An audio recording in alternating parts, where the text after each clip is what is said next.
נובחים בירוק, פרק 325, כולכן מוזמנות להירשם ברשתות החברתיות, לנובחים בירוק בספוטיפיי, אפל פודקאסט, גוגל פודקאסט, גם ביוטיוב או בכל אפליקציה אחרת שאתן מאזינות בהן להסקטין. תהיו ראשונות לקבל את כל הפרקים שלנו, אם תעשנה סאבסקרייב, נודה גם לדירוגים לחיוב כמובן. איתנו הערב פרק כפול בעצם שאנחנו נחלק אותו לשני חלקים. בפרק הראשון אנחנו מארחים יחד עם עופר פרוסנר ומתן גילור את העיתונאי הסרבי דג'אן סטאנקוביץ, כמובן שהשם הוא הכי גנרי בעולם. מאחורי הקלעים ייתן לנו את התמיכה הטכנית שלום סיונו, ולאחר מכן גם דניאל שפע יעזור לנו עם העריכה. אני עמית פרלה, מעביר את השרביט לעופר. בבקשה עופר.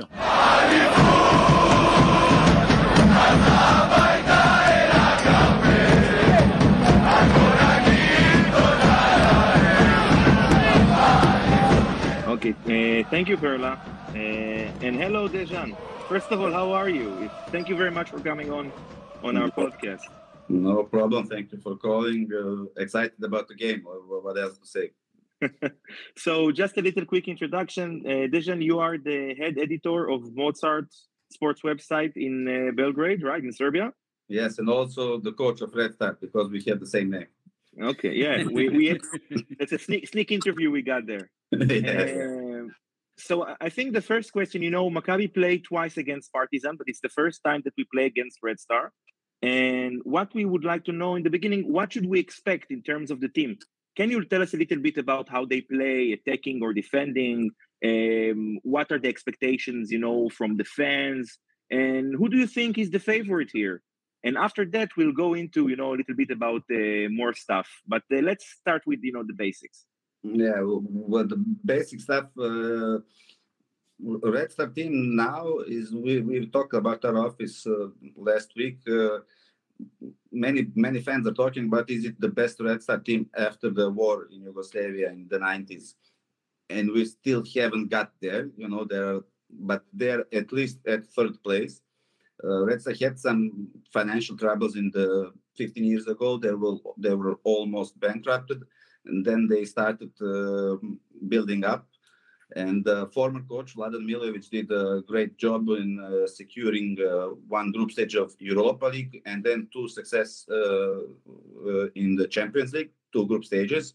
So that piled a bit of money, and this is there are no more debts in terms of that they are risking their future. So the team now looks very, very good.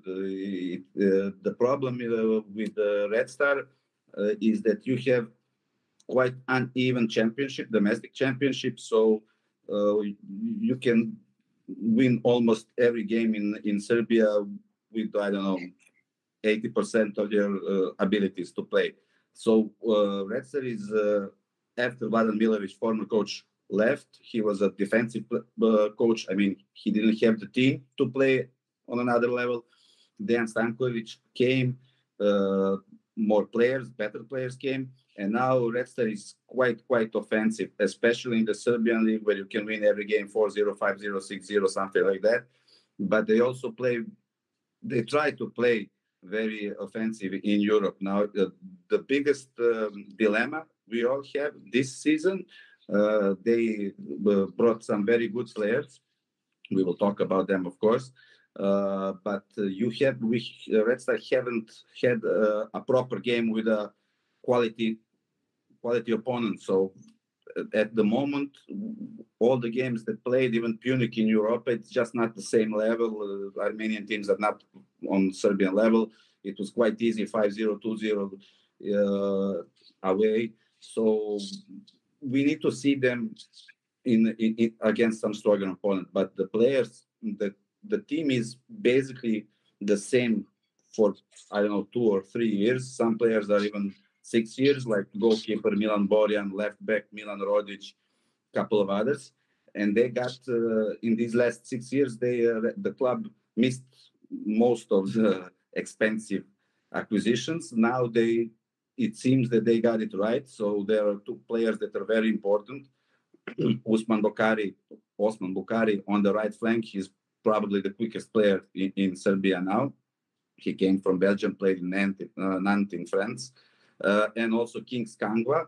He plays something like number 8, as we call it here, not a defensive midfielder, but like box-to-box midfielder, and both left very, very good impression. Also, you have at front, at number 9, there is Alexander Pešić, who already played here, was very good. Now he got back.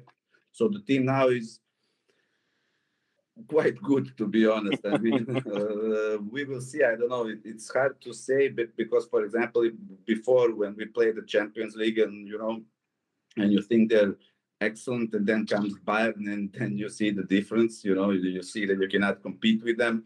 So this is better team that played the Champions League. I'm positive about it. I don't know if you want to talk about all the players. No, we'll get to it very soon. But can I have one thing, Offer? It's interesting what you say, because I just read today that maybe Red Star is better team than Maccabi, but she haven't met this season team in the quality of Maccabi yet. And this is one of the advantages of Maccabi, who played against Olympiacos. That's Red Star really resembles Olympiacos in that sense. Very weak local league, very high hopes. And what I want to know is, I have a friend who is a Red Star fan. He told me basically Red Star are already champions because Partizan only scored 5 points already from 4 games. And that's the only team that maybe, the only other team that can win a championship. So it's already, I think it's 10 points clear now after Red Star won yesterday. Partizan is playing tonight against Vojvodina, I think. So basically that's the only thing they have to play for, Red Star, right? So it's a lot of pressure, or isn't it a lot of pressure? The pressure, first of all, last year we played in Europa League, and we were beaten in 16 finals against Glasgow Rangers. And the first game we lost 3-0, but trust me, it was an even game. Second game we won. So it was an even two games. And Rangers played final of Europa League last year.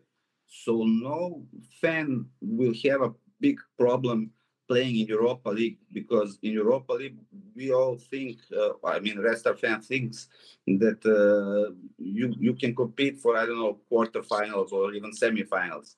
But they would very much dislike if you lose from Maccabi Haifa.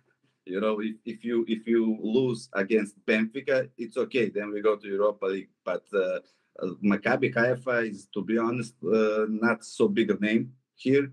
And even though everybody is aware that it's a quality opponent, that you cannot say that we already won, everybody still thinks that now is the perfect chance to go to the Champions League. And why is that important? The important thing is last year, and few years before, good results of Red Star and Partizan in Europe brought Serbian football 11th place on UEFA ranking list.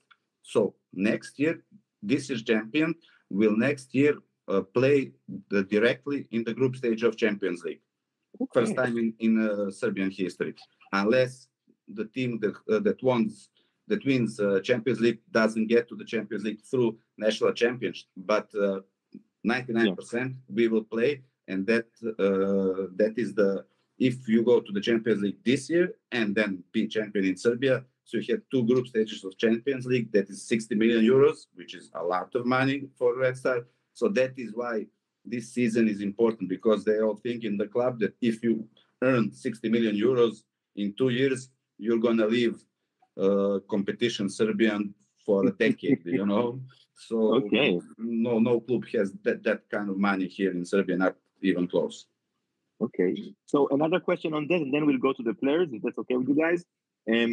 One of the things that, again, it's very similar to Olympiacos. One of the things I want to know is that, let's say, hypothetically, right, if Maccabi Haifa manages to get a draw in Haifa, and then the game is, we go up in Rajko Mitic, do you think that the crowd will push Red Star up, or be too stressed and drop them down? Because, all of us, I think, Matan and Amit and all the Maccabi fans, most of them, I don't want to speak for everyone, we know that we are the underdog here. Red Star have more, better players.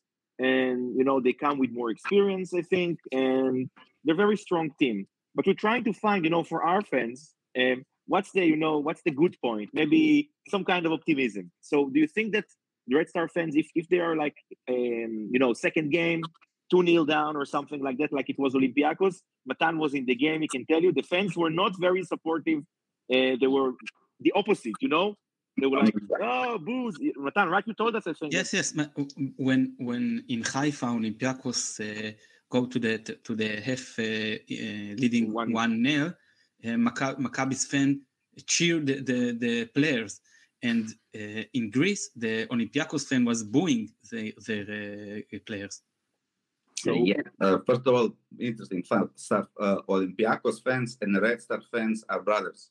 Yeah. So that's one thing in common for them. But no, that will not happen here. I mean, that will not happen. You will not hear boos here. Okay. Maybe if the result is 3-0 for Maccabi, then probably. But no, people here love Dan Stankovic, the coach, and me.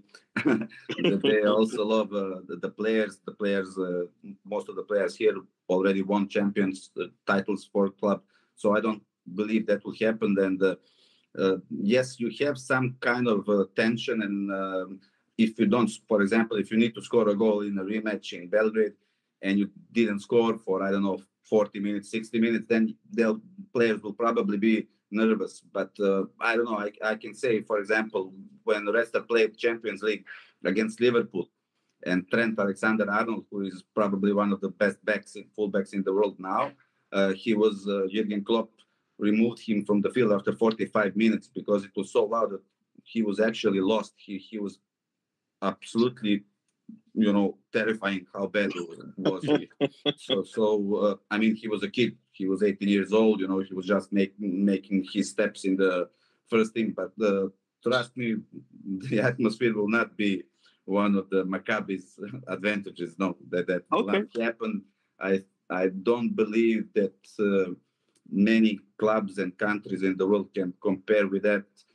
And for example, we can talk about that also, that there was a talk about Maccabi Haifa fans and atmosphere there. Here, we talked with the coach yesterday, and he told us, yeah, I know everything. It's going to be hard. They're going to push them.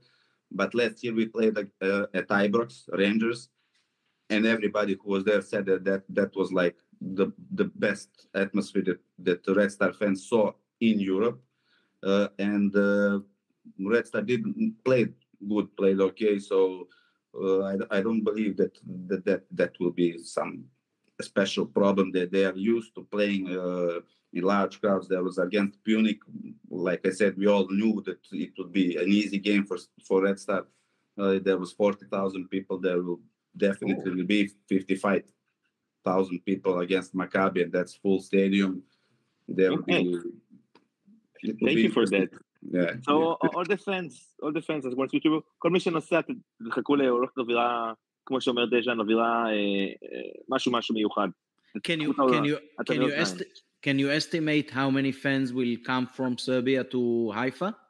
1,500. This is not, that is something that we heard here because the club took that many cards, 5% of the stadium. I'm not sure, of course, but I believe there will be at least 500. Wouldn't surprise me if 1,500 of them come, but it's expensive for us to come, for one night, for one day. But you will hear them even if there is 400 or 500 of them. Yes, I'm sure. I think that it will contribute to the atmosphere too, because once you have an opponent, it's more likely that the local fans will be on fire too. Yeah. So now we talked about the atmosphere, we talked about Red Star. Let's talk about the players. Who, let's say, give us the three players, that Maccabi Haifa fans will have to look for when we come to the stadium. Numbers, and how do you play? How does Red Star play? You mentioned they are attacking all the time. So it's more than three players. to be honest. But give if everything. If I have to choose three players, one will definitely be Alexander Kate. He plays either like number 10 or on the left wing. He didn't start especially well this year, but he's by far the best player in Serbia, in Serbian Championship, not in Serbia as a country. He's like, we call him magician here, something like that. He's like a lazy player, don't run always as much as we would like, but he can do everything with the ball. He has an excellent shot with both feet, can pass, can dribble, can go one-on-one, one-on-two, excellent player. And he's without a doubt best player in the Red Star, even though he didn't start the season as good as we expected. But to be honest, he likes big games. He likes that challenge. So I don't doubt that he will be good. And he's playing, like I said, on the left side, and then most of the teams are on him. And on the right side, you have the guy I already talked about, Osman Bukhari, who came in. He's like, I don't know, like a wind fast, you know. You can watch the first goal he scored against Punic. He ran with the ball for 50 meters, you know, extremely fast. The Serbians are generally tall and strong and good for basketball, but not very fast, you know, and that's something we lack, and he's extremely fast. So you tell us Nikola Jokic is not fast? Yeah, probably not. Okay. But he is strong, yeah. And third player, I don't know, Mirko Ivanic played excellent game against Voždovac this weekend. He scored a goal, made 3 assists. He's like, I don't know how to say, he's also number 10 or left. Attacking midfielder in the center, right, Mirko Ivanic? He can also play on the left. He changed sometimes positions with the Kate. You know, like a simple player, don't make any mistake and have good solutions. You know, he rarely dazzles you with some move that you haven't seen, but everything he does is very smart, very intelligent, very fast. He's not quick like a sprinter, but he's quick with the ball. He can move positions easily. And behind him, 4 players at least. Another summer acquisition, Kings Kangwa. He was in Israel, you know. Kings Kangwa was in Israel, yeah, when he was younger for Hapoel Beersheva, and then he went to Russia. Yeah, I didn't know that, to be honest, but he's playing here excellent. Now, when you ask how does Red Star play, I cannot tell you, but why? Because we didn't have good opponents, and so far all the games we coach played with Kanga, Kings Kangwa, and Gilor Kanga, at like defensive midfielders. None of them is defensive midfielder. They are very offensive players, like box-to-box players, you know, not an N'Golo Kante type of players, you know. So when you play against better teams, I don't believe that he will play with both of them. I don't know. I'm not sure.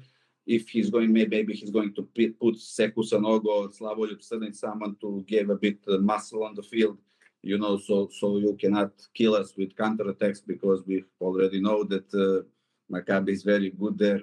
Coach Stankovic, I can read it to you, talked about Maccabi yesterday a lot in details. So he was how do you say? He was talking nicely about organizing of the team, about how you press opponent and opponent's half, how you never allow situations one-on-one in defense. You always have one extra player in the defense. That is because players who play up front do work for 2 or 3 people.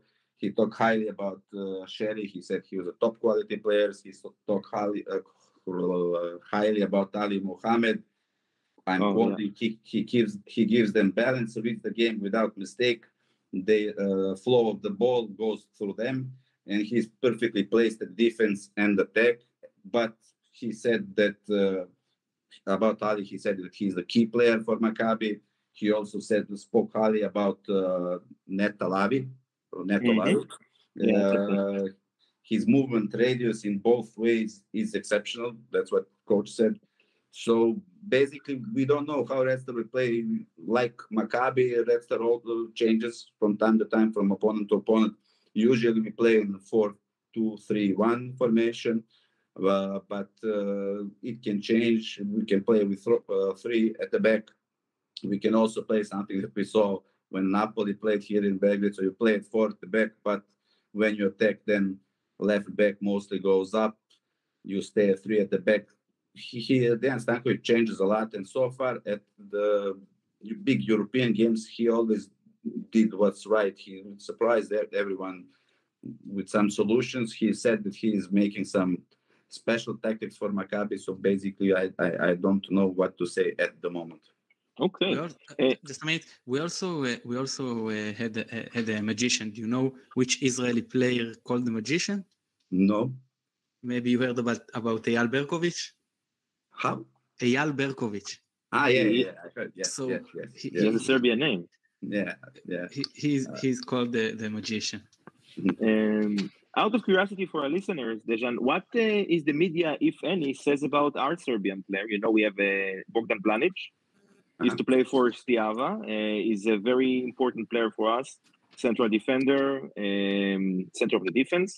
Is the Serbian media talking about him at all? What do they say about him? You know, you mentioned a few players, Neta and Ali and Sharon Shelley.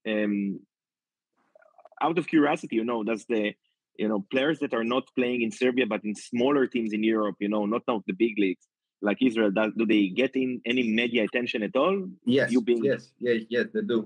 We wrote very much about him extending the contract with Maccabi a few days ago. So, I mean, Bogdan Planic is not a big star here. Like, he was never close to, I don't know, national team and stuff. But people know him. People, you know, it's obvious that he made a name for himself. Not everyone can play in England or wherever. So, he's not every day in the media, but you can read about Bogdan Planic. Okay. So we talked for example, about George Jovanovic also now playing in Maccabi and stuff like that. Yeah, Maccabi for us is only Maccabi Haifa. That's very important. You have to tell your guys. Maccabi Tel Aviv is Maccabi Tel Aviv, but there is only one Maccabi in Israel. It's only Maccabi Haifa. Very important. At least while you're here, you know. when I see the table of the championship, I got confused then. Well, hopefully we will going to be top in the number of times we went to the Champions League. This is going to happen this year. So, what else we want to ask you? What are any weak points in Red Star? The defense, the keeper, any injuries that you want to talk about? Because everything is like pretty great and everything is good, and that's what it looks like. Because it is. Yeah. There are some guys having stomach flu at the moment. Pavkov, Ohi, and I don't remember the third one. But these are not, I mean, they're important players. Pavkov scored 2 goals against Liverpool when we won 2-0, but these are not players who are in the first 11. Mm-hmm. So for now, it seems that the best team will go. If you talk about positions, I don't know. Probably every Red Star fan will tell you that the right back is a bit problematic, Marko Gorbelic, but I'm not sure he will play. Actually, I don't think he will play. Depends if you're playing with 4 or 3. Strahinja Rakovic, who is a central back, but now he's playing on the right back because he gives you more certainty. If you play with 3, then Gorbelic will definitely not play. So basically, the team, maybe from what we saw from Maccabi, you're fast up front. Red Star's central backs are not as fast, and so far we haven't played with defensive midfielders, right? So that, I think, will change. I think he will probably make some adjustments to the team, so it will look different. I mean, you have no weak point in terms of weak points during the season. We don't have, for example, good reserve left back, but we have very good left back, excellent left back, you know. So for one game and for this kind of situation where you do have no injuries and no troubles at all, also Red Star already postponed the game between 2 Maccabi games, so you will not play in championship. Red Star will have time to recuperate. So it's very important for Red Star. They call it 30 million game. I mean, because if that's how much you will earn if you go to Champions League. Like I said, no one is arrogant and saying we are going to win definitively, but people are kind of optimistic, even though I don't think it will be like some cataclysmic situation if we don't do that. But definitely there will be a lot of disappointment. Okay. Guys, any other questions about the team? Because I want to ask Deg'aan next about what, we are a podcast from fans to fans. We're not affiliated with the team. And one of the things we like to ask our guests from other countries is what kind of atmosphere the fans are expecting. So, you talked about the really great atmosphere. Of course, I've been to Belgrade games. Everybody saw the Belgrade derby. It's great atmosphere, lots of fans. We saw in the TV, but Maccabi Haifa and Red Star are not affiliated and haven't met before. There is no rivalry. Should fans be, cautious, or they shouldn't be expecting any kind of issues? Because as Matan can tell you about in Olympiacos, it was only on the buses, and it was a lot of security there, right, Matan? And yes. We want to know what if fans can go alone. And yeah, Matan, please. Maybe Offer want to ask you if Red Star Ultras are still the Arkan Tigers, or there was the change for the last 30 years. Yeah, Red Star fans will probably get pissed if you tell them that, because all that thing about Arkan, it's not exactly how the Western media usually write about it. He was, yes, at the club, not as a fan. He basically worked for police. So no, Red Star fans don't like to be associated with Arkan, and I don't believe that there will be any troubles. I mean, as anywhere, if you go to city the day before the game in Maccabi jersey and singing songs about Maccabi, probably some guy will say stop it, or maybe a little bit harsher. But no, I don't expect anyone to, because people here don't have any issue with Maccabi, don't have any issue with Israel, any Israel group. So I really don't expect some problems on the field. I don't think they will basically sing anything against Maccabi. They will sing about Red Star, of course.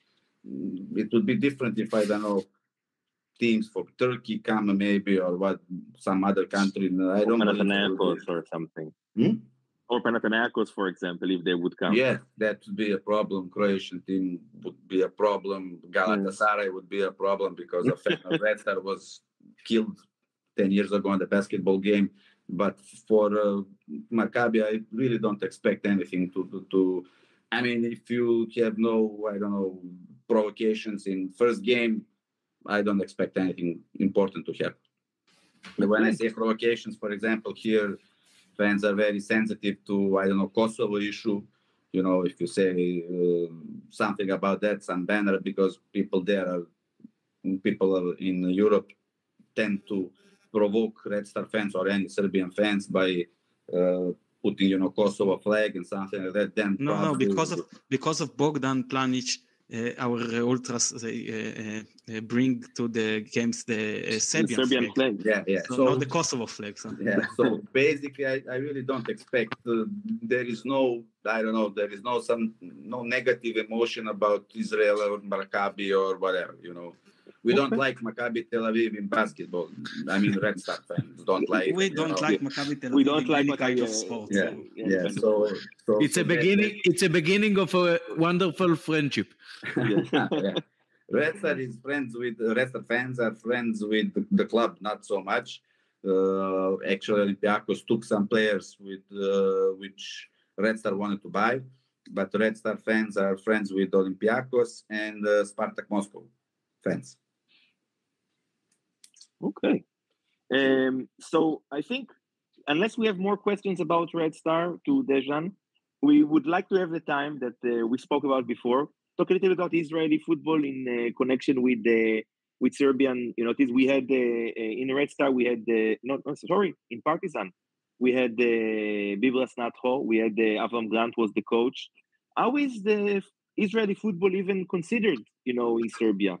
Is it even considered, not much, to be honest, not much.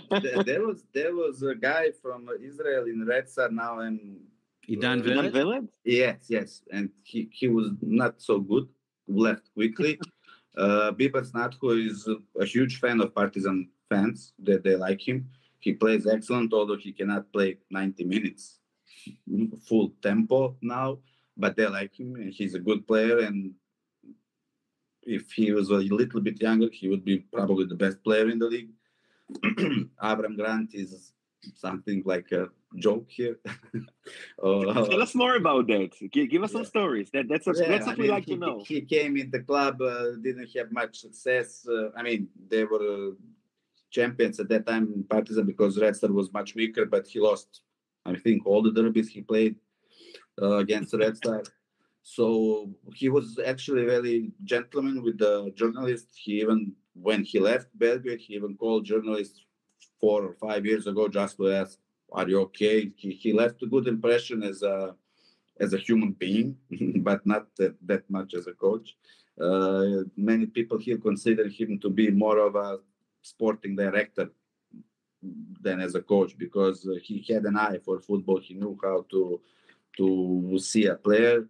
But like I said, as a coach, he didn't left much of impression. About Israel, we don't have Israel championship here in Serbia to watch anywhere, even though we have all kinds of championships from Europe. We don't have Israel. So when we talk about Israeli sport, we mostly talk about Maccabi Tel Aviv basketball, not about football. I think the last time that Israeli guy was, except Natho, and was a topic here in Serbian media, was Josip Benion. He was here in Belgrade for some treatments, very controversial ones. So with some doctor who is not maybe a doctor, but all the Serbian witch. That's what we called him in Hebrew, the Serbian witch. We called him the Serbian witch, she's not mistaken. But she's doing some treatments with placenta, horse placenta. There was, but all the players came. Diego Costa came.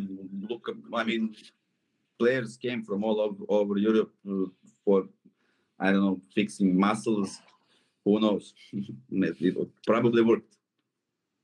Okay.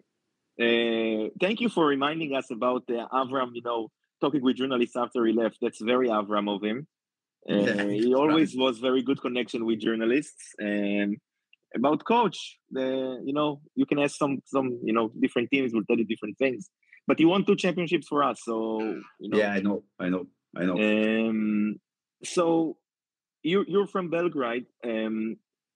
Can you give us some recommendations? Where to, if fans coming in, friends are going to listen, where to stay, where to go, what to eat. Well, for staying, Belgrade is now, in the last few years, it's a bit touristic attraction because of to be honest, it's very nice to live here. It's it's not so expensive. It's quite cheap. You can always drink a beer wherever you want. So there are a few hotel rooms. We need more, but you can find a place very easily now. Apartment for a day and stuff like that.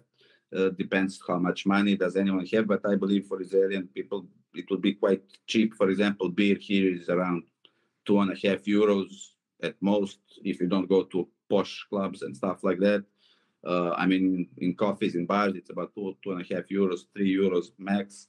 You can eat for €10 very good, wherever you sit, you can eat a lot and quality.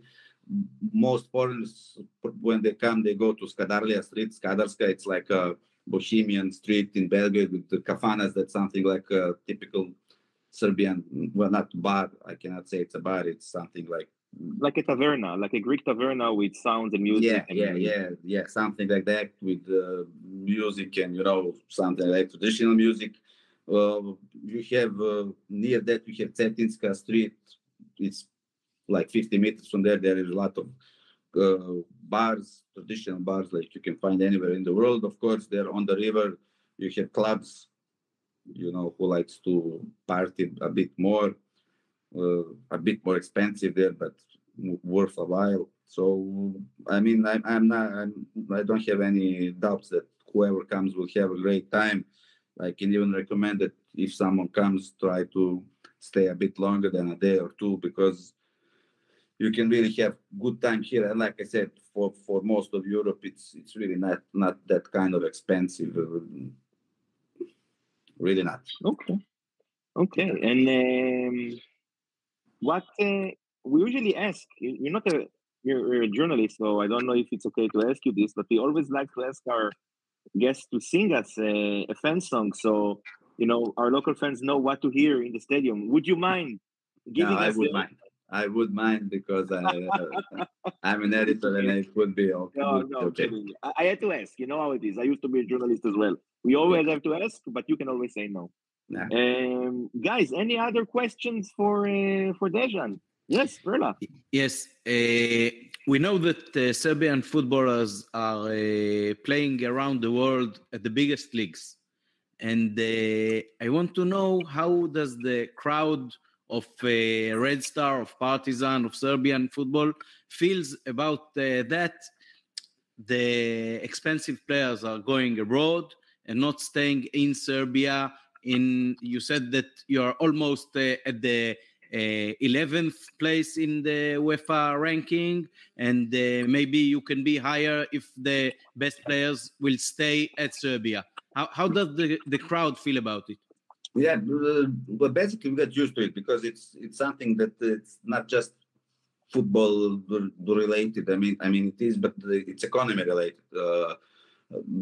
Economy here is going up, of course, but after the war, it was on a low level for a number of years. The country was devastated.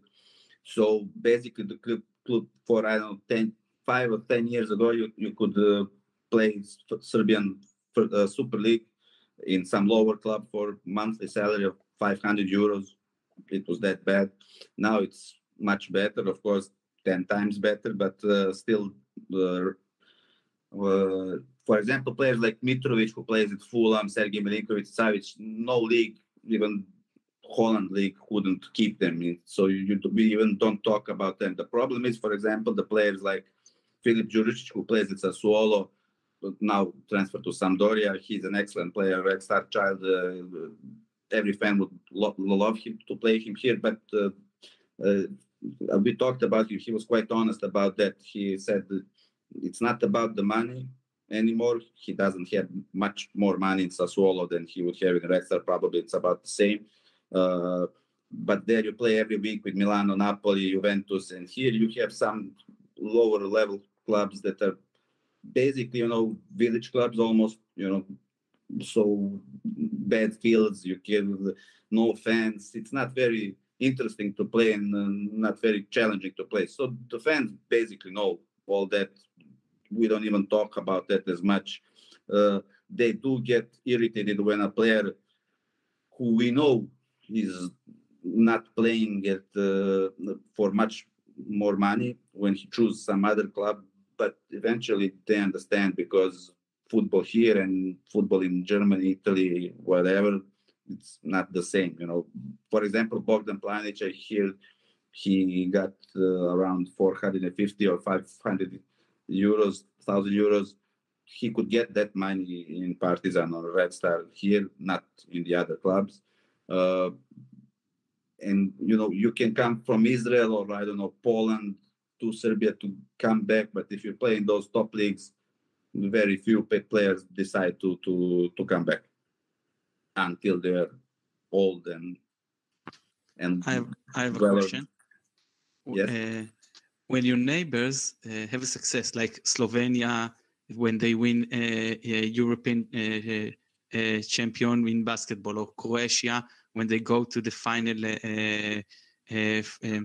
football World Cup. The World Cup.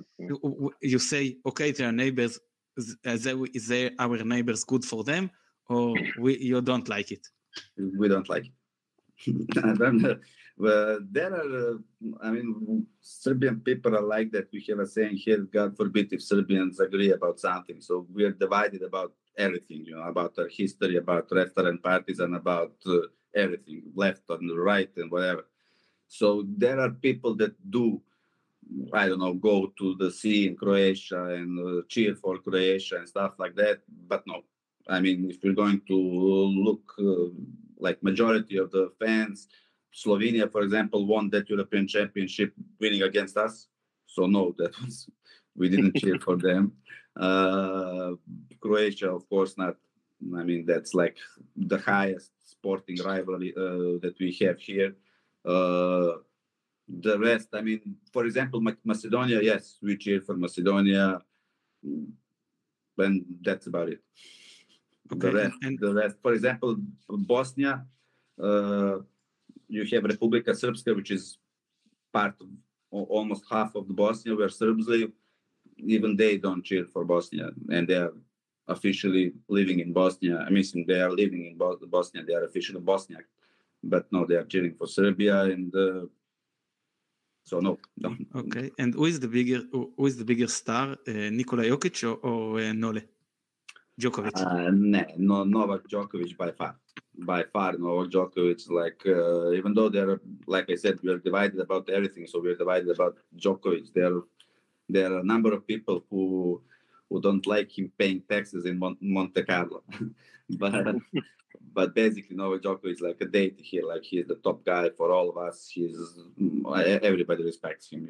They will joke about him, and say that about taxes, but everybody thinks that he is the best, probably the best sportsman Serbia ever had, not just now, but ever. Nikola Jokic is highly popular, but he missed few tournaments, big tournaments, So there are a lot of people who are disappointed by that. So now he is playing, and if he does something on the European Championship now, then maybe a little bit more people will love him. Because here in Serbia, especially in basketball, I don't care if you won 2 MVPs in the NBA league. If you haven't won with the national team, we don't watch much NBA league. We don't think about it. It's interesting. People here love EuroLeague, for example, more than NBA league. And so Nikola Jokic still has to win something for Serbia so he could compare with Novak Djokovic. Novak Djokovic is top here. So very, very, very local patriot and divided about everything, just like the Israelis. Yeah. I don't know how it's like about the Israelis, but I heard an interesting story. I don't know if it's true, and I'm not so good with the Israeli history, that, Israeli state founded in 1913, something like that, before the Second World War, something like that. And I know that the United Kingdom and Serbia were the first one to officially recognize it. At that time, it was not Serbia, but the Kingdom of Serbian Croats and stuff like that. So, but I don't know about your dividing. Serbians are very divided about, is this green or is this blue? We're going to have a fight about it every time. Everything we talk about, it's always impossible to talk. No, go ahead, Tara. Go ahead. I have a personal experience with Slovenian youth when I was in 95 at the Greek islands at a vacation. It was, I think, not many months after Dražan Petrović was killed in the car accident.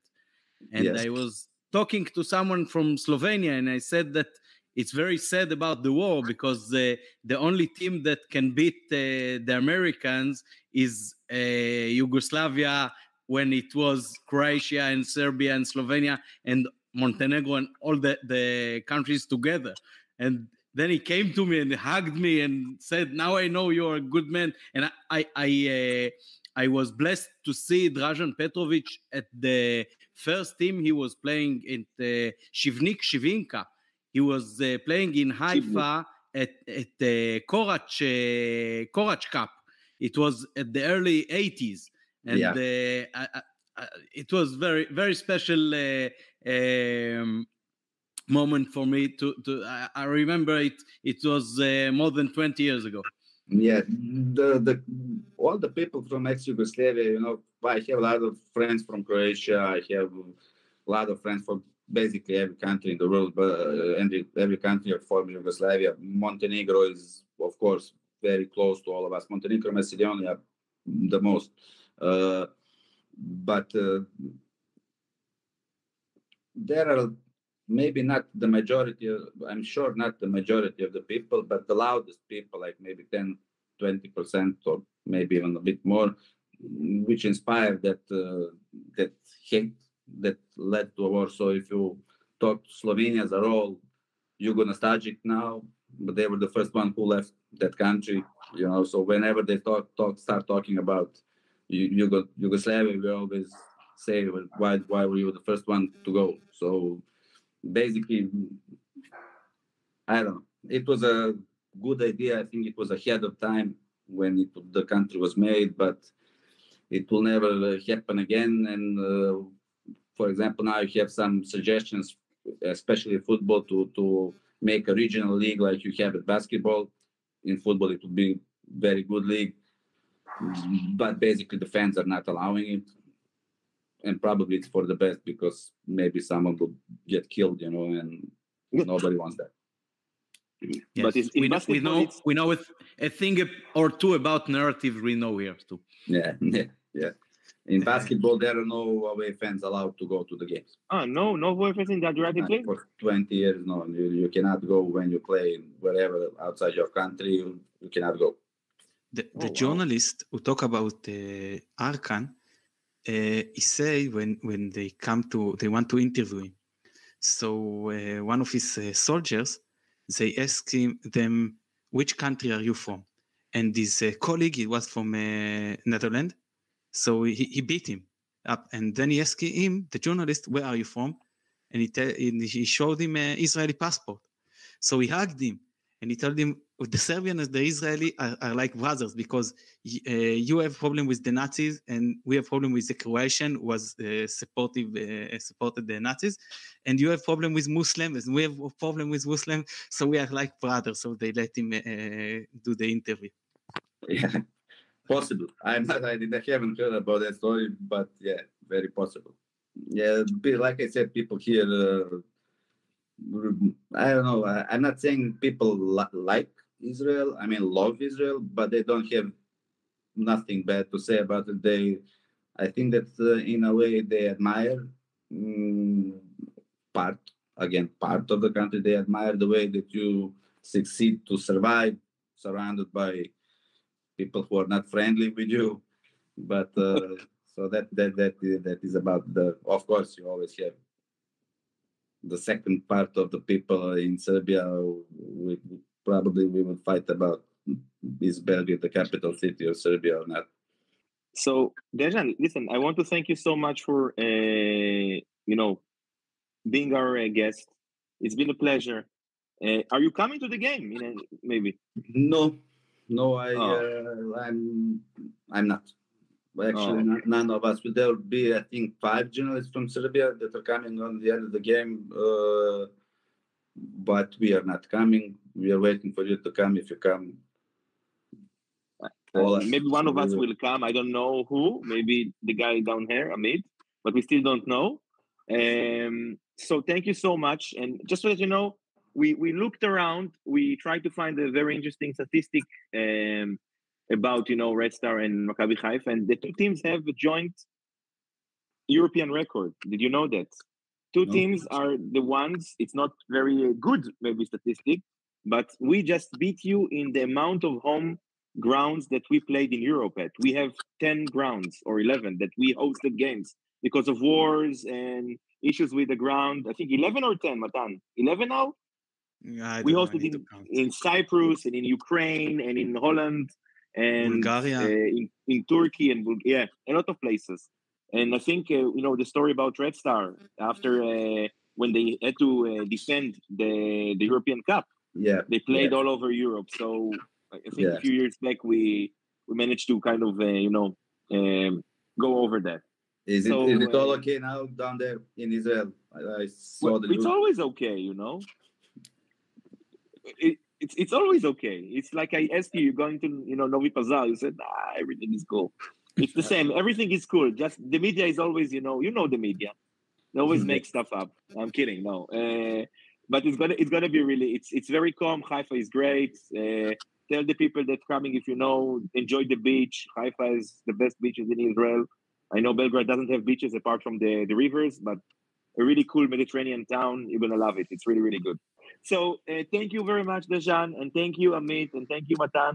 Amit, would you like to close it in Hebrew? Yes, תודה רבה גם לדג'אן סטאנקוביץ, גם למתן גילור, גם לעופר פרוסנר. תודה רבה כמובן לשלום סיונוב שעוזר לנו עם ההקלטה, ולדניאל שפע שיעזור לנו עם העריכה. אנחנו בהמשך הערב נעשה פרק נוסף גם עם נדב קוף, אבל בינתיים, אחרי ששברנו קצת את השיניים באנגלית, תודה רבה לכל המאזינים. Thank you very much.